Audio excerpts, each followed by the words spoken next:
ओम गणेशाय नमः। श्री आशुतोषाय नमः। श्री हरिवंश पुराण विष्णु पर्व अध्याय 20 और 21।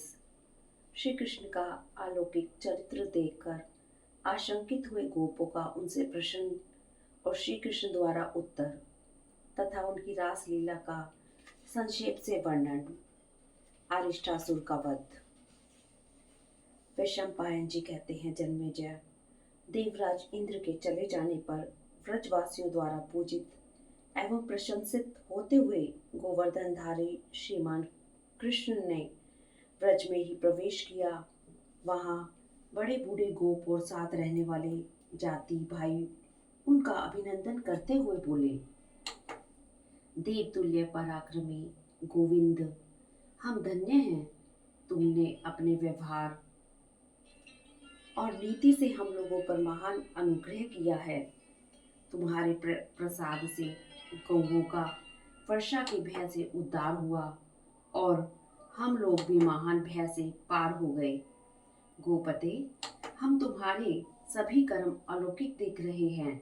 श्री कृष्ण, इस गोवर्धन पर्वत को हाथ पर धारण करने से हम यह अच्छी तरह समझ गए हैं कि तुम मनुष्य नहीं देवता हो।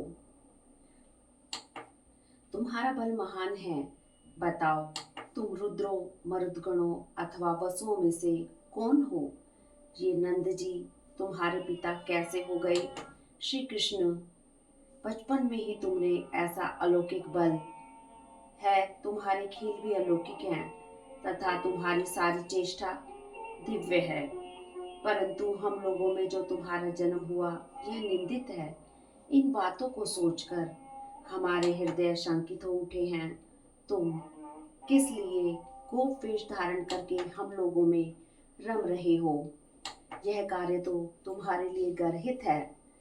तुम लोकपालों के समान शक्तिशाली होकर भी यहाँ क्यों गौओं की चरवाही और रखवाली करते हो? तुम देवता हो या दानव, यक्ष हो अथवा गंधर्व, जो हमारे बंधु बांधव के रूप में उत्पन्न हुए हो। कृष्ण, तुम जो हो सो हो, तुम्हें हमारा नमस्कार है। यदि किसी कार्य विशेष से तुम स्वेच्छा पूर्वक यहाँ रह रहे हो तो रहो। हम सभी लोग तुम्हारे अनुगामी सेवक हैं और तुम्हारी शरण में आए हैं।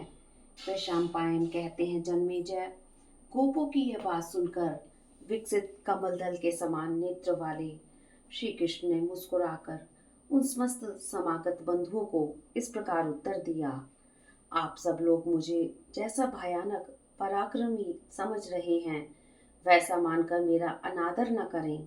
मैं तो आप लोगों का सजातीय भाई बंधु ही हूँ।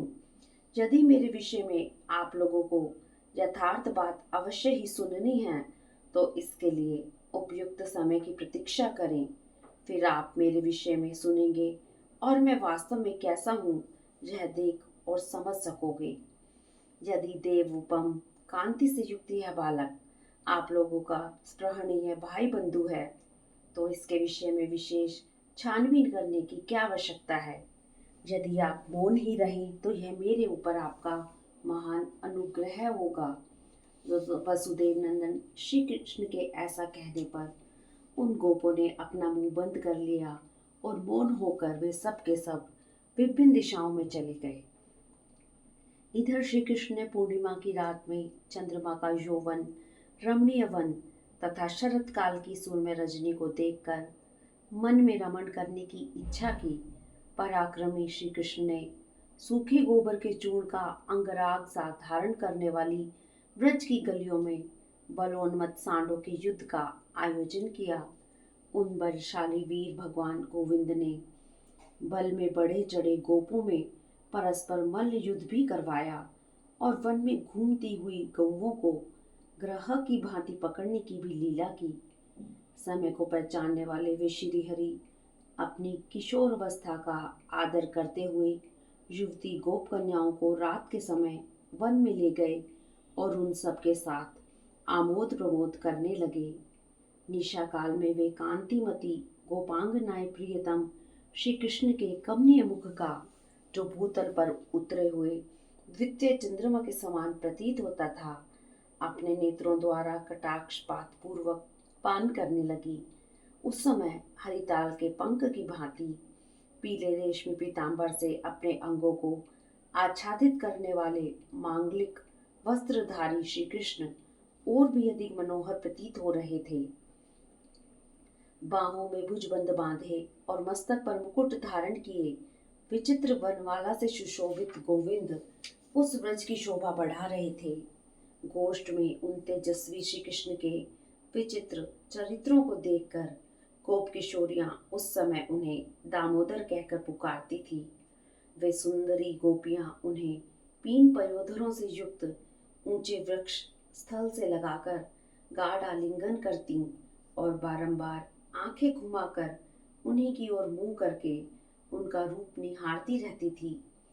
पति, पिता, माता तथा भाइयों के मना करने पर भी वे गोपांगनाएं रात्रि के समय श्री कृष्ण को ढूंढती फिरती थी, क्योंकि श्री कृष्ण विषयक रति उन्हें बहुत प्रिय थी।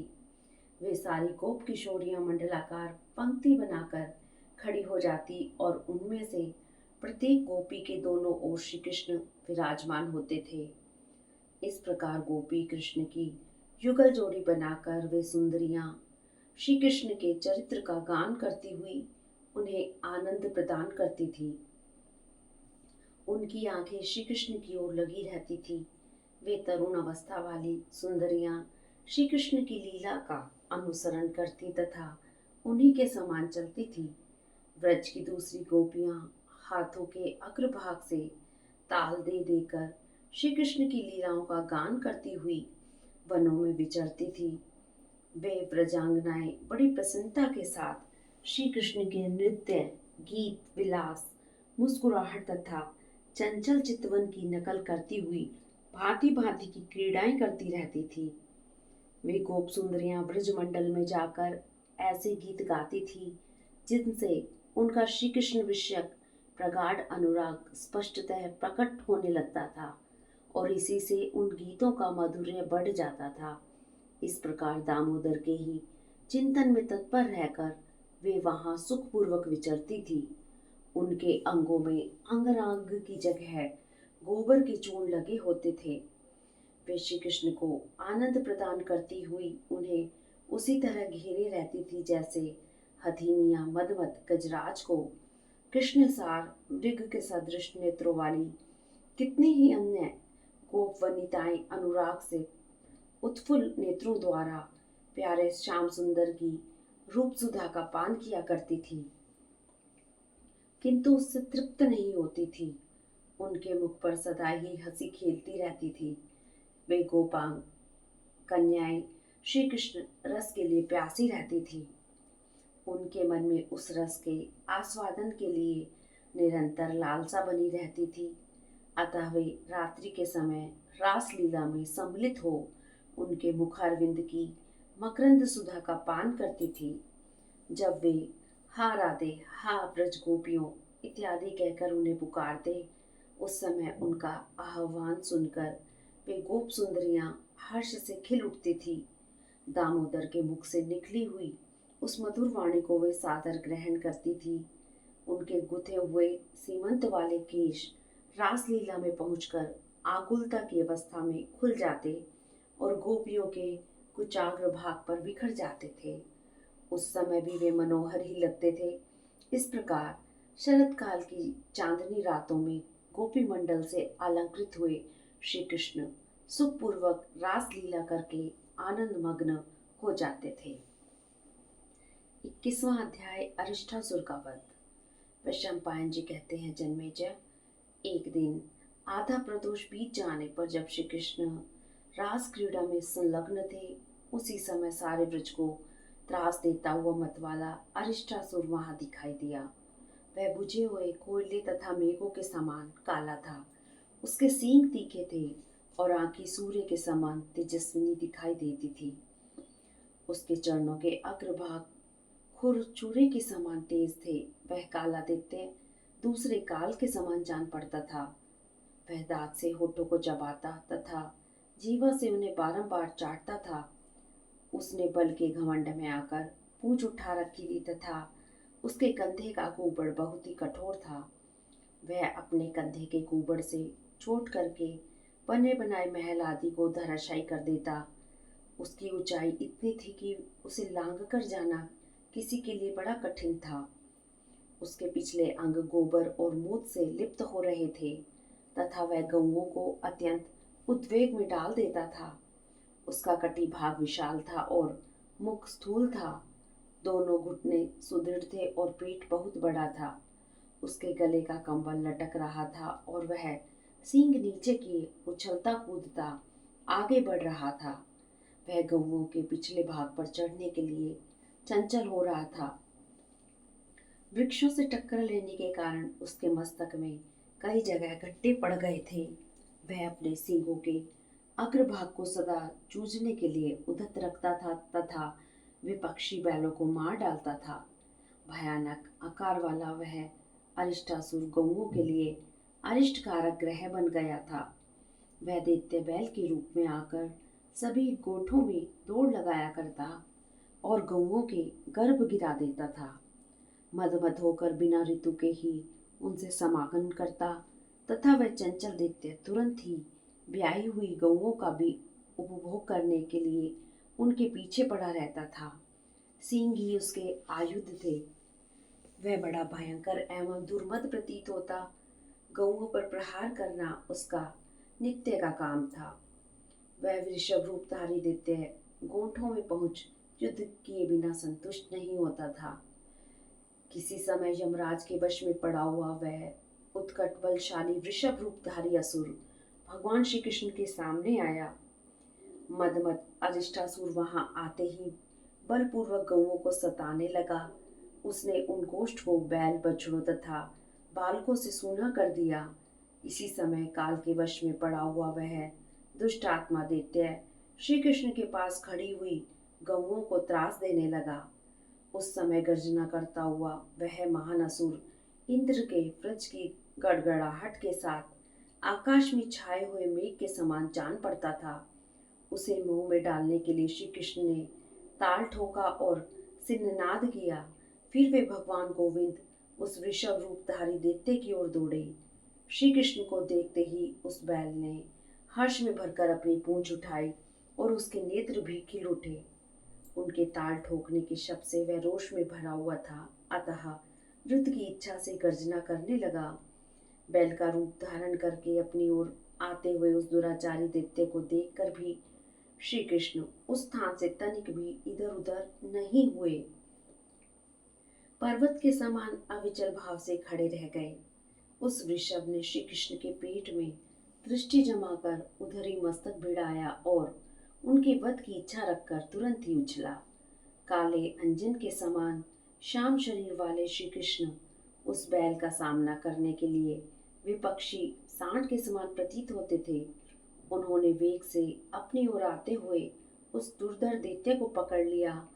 फिर तो श्री कृष्ण उसके साथ इस तरह उलझ गए जैसे एक सांड के साथ दूसरा महासांड भिड़ गया हो। अरिष्टासुर हाँफता हुआ अपनी नाक और मुख से फैन छोड़ने लगा। श्री कृष्ण और अरिष्टासुर दोनों ने उस युद्ध में एक दूसरे के शरीर को अवरुद्ध कर दिया था। उस समय वे दोनों वर्षा काल में परस्पर सटे हुए दो मेघों के समान शोभा पा रहे थे। इस प्रकार उसके बल को क्षीण करके घमंड चूर कर देने के बाद श्री कृष्ण ने उसके दोनों सींगों के बीच में एक पैर रखा और जैसे भीगे हुए कपड़े को निचोड़ा जाता है उसी प्रकार अरिष्टासुर के गले को दबाकर मरोड़ दिया। तत्पश्चात उसके बाएं सींग को जो यमदंड के समान जान पड़ता था उखाड़ लिया और उसी के द्वारा उसके मुख पर प्रहार किया। उसकी गहरी चोट खाकर अरिष्टासुर मर गया। उसका सींग उखड़ गया, मुख कुचल दिया गया और गर्दन टूट गई। उस दशा में वह दानव जल की धारा बरसाने वाले मेघ के समान अपने मुख से रक्त वमन करता हुआ गिर पड़ा। मद से उन्मत्त रहने वाले उस वृषभ रूपी दानव को भगवान गोविंद के हाथ से मारा गया देख सब प्राणी साधु साधु कहकर उनके उस कर्म की भूरी भूरी प्रशंसा करने लगे। उस प्रदोष काल में जब कि चंद्रमा की कमनीय कांति बढ़ी हुई थी, कमल नयन भगवान उपेंद्र वृषभासुर को मारकर पुनः रास क्रीड़ा में संलग्न हो गए। गौवें ही जिनकी आजीविका है, वे समस्त गोप भी हर्ष में भरकर कमल नयन श्री कृष्ण की उसी तरह उपासना करने लगे जैसे संपूर्ण देवता इंद्र की आराधना करते हैं।